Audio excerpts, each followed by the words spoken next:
things that you've been through, all the things you've been through, personal and professional, that's made you still stand the test of time, to still be in demand, to still be able to bring the performances that you're bringing in Studio City, to be, you know, to be taking a hiatus for a little bit and literally walk right back in there like you own the fucking show like you always do. What do you feel for yourself is an advice that you would give somebody for longevity in this business? You got to shake it off.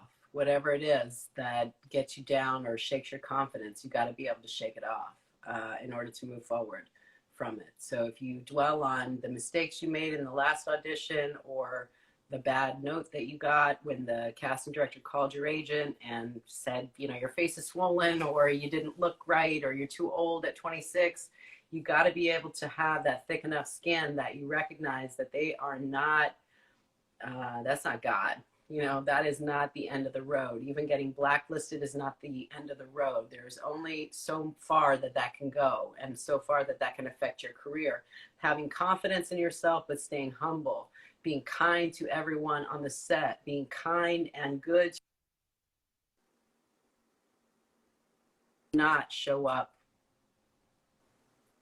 Most importantly, do not show up on a set without having run those lines into the ground until they are basically tattooed on your brain. Don't embarrass yourself.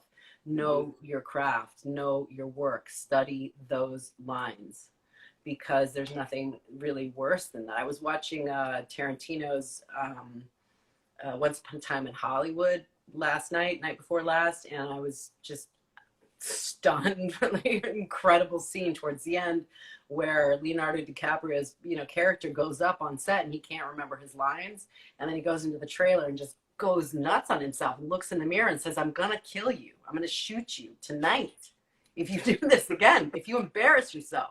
So that's the thing that you don't want to do. You get that opportunity, don't embarrass yourself. Don't stay up the night before drinking, don't go out, don't party with your friends. You know, commit to your craft and honor yourself, and honor the crew and the cast that are going to be working with you, and the director who chose you. And at the end of it, when it's over, send a nice note and say thank you. You winning 3 Emmys, did you feel from the first time you won the Emmy, one, what did that mean to you? But winning 3 times an Emmy, did you feel that it put more pressure on you as a performer? No, you didn't put easier pressure on me. as a performer? I didn't feel pressured. I felt like now I need to go and do something else, because, you know, this is an incredible, incredible gift that if I just sit here with these gifts I've been given, which meaning the Emmys, if I just sit here on this show with these Emmys, you know, oh, let me hold on to this. That's not me. That's not what my team. To be scared, to be try to be fearless I got into acting to try to be fearless in the face of the inevitable, which is rejection. You know, I got into it because I wanted to overcome obstacles in my way, not to be comfortable. And I think that when you get too comfortable in any given place that you're at, that you're complacent and your work is definitely going to suffer. Now, that's not necessarily true. Some actors keep themselves on the ball. They go home, they do it. They constantly work with coaches, and they're constantly trying to bring up their game and make themselves better and better and better. But it is a really easy place to get complacent in, because once you know a character, if you're playing the same character for 6 years, and especially in daytime, you say the same lines from day to day, pretty much. You know, they assume in daytime that the person didn't necessarily see the episode yesterday, so they repeat a lot of the dialogue. So it can get really easy to become complacent, and I didn't ever want to be complacent. So even going back to a daytime show, but being on a new show with a new character, felt like, okay, that's growing. Coming back to a show, playing a different character on the same show, that's growing. But to play the same character, for me personally, felt like I would be betraying what I got into the business for, because I didn't get into it for the money. Who was your inspiration as an actor? Your biggest inspiration? Growing up? Yeah. You're going to laugh so hard at me. I'm almost embarrassed to say. Seriously, Dolly Parton. Dolly Parton, wow. 925. Yeah. Why? I mean, Dolly when I Parton? was like 8 years old, I'm walking, or however old, I think it was 8 years old, I was walking around going, Texas has a whorehouse in it. And of course, it's.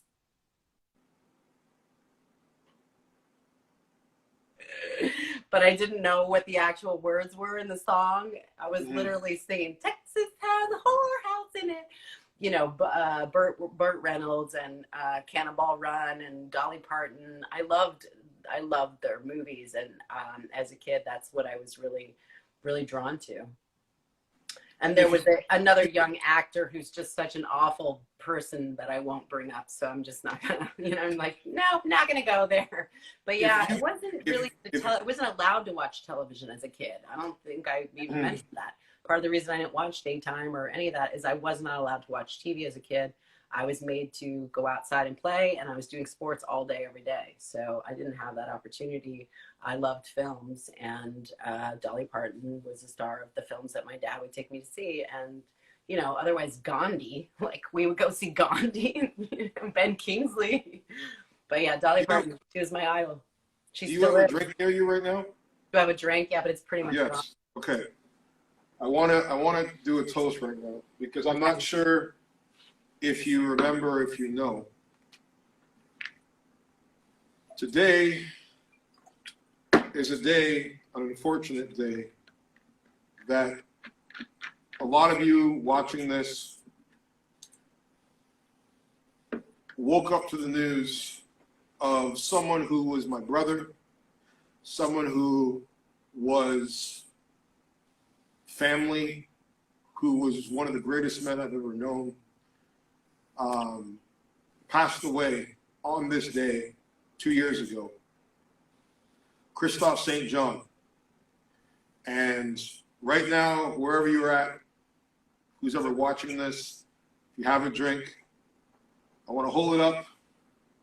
I want to toast my brother, who I love, who I miss, who to me was not only an icon in this industry, but was a legend as a friend, as a mentor, as a beautiful human who we unfortunately lost far too soon. And I just want to say to anybody out there, Christophe always had a saying called love and light. Sarah, I love you, I respect you, I cherish you, and I honor you, my friend. And I thank you so much for being such a beautiful human that has contributed to this business, contributed to this art, contributed to making our industry better. I'm a better person for knowing Christophe. I'm a better person for knowing you. I try to surround myself with people that inspire me. And to me, in the sense, he was known as the Denzel of daytime. Yes, sir. And I look at you, my friend, my beautiful friend who I adore and I love, as the Meryl Streep of daytime. Oh, please, now you stop are it right now. Like, who has, to me, with you coming back into prime time with this new show and being able to see you bring the performances that you bring, it reminds me so much of Christophe, of the realness, of the elements that he brought to his performances. So, Christophe St. John, my brother, I love you, I miss you, I wish you were still here, and cheers to you, my friend. here's to Christophe, who I loved and adored and loved me.